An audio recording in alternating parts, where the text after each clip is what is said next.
Our dark side. Unquestionably, a dark side exists within us which we neither know nor accept. We must carry the light of consciousness to this sinister side of ourselves. The whole purpose of our Gnostic studies is to make the knowledge of ourselves more conscious. When we have many things within ourselves which we do not know or accept, they complicate our lives dreadfully and, in fact, provoke all sorts of situations which could be avoided through knowledge of ourselves.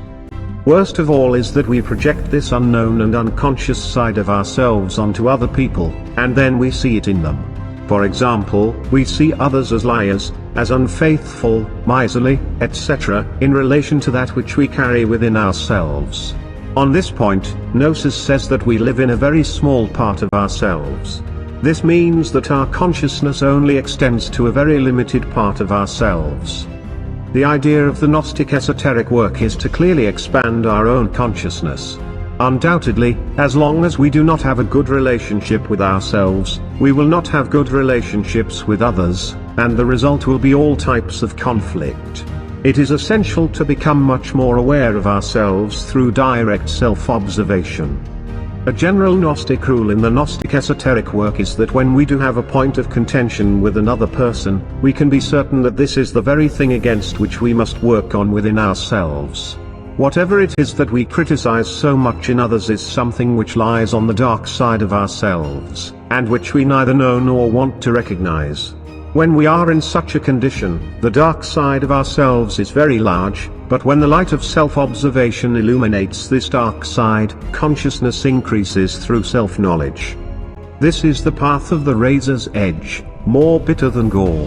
Many begin, very few reach the end. Just as the moon has a dark side which cannot be seen, an unknown side, the same is true of the psychological moon which we carry within.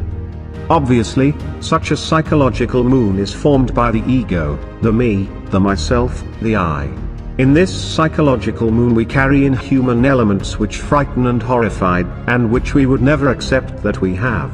Such a cruel path is this one of the innermost self-realization of the being. How many precipices! Such difficult steps! What horrible labyrinths! At times the inner path, after many twists and turns, hair-raising ascents and perilous descents, is lost in a desert of sand. One does not know where to continue, and not one ray of light illuminates the way. This is a path filled with dangers from within and without, a path of indescribable mysteries where only the breath of death blows. On this inner path, when we think we are doing well, in fact we are doing badly.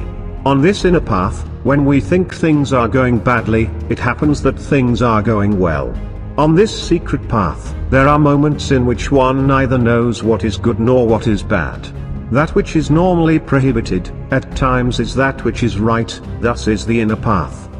All moral codes on the inner path are irrelevant. A beautiful maxim or a splendid moral precept could at certain moments become a very serious obstacle for the innermost self-realization of the being. Fortunately, the intimate Christ, from within the very depths of our being, works intensively, suffers, weeps, disintegrating very dangerous elements which we carry within us. Christ is born as a child in the mind of our human being.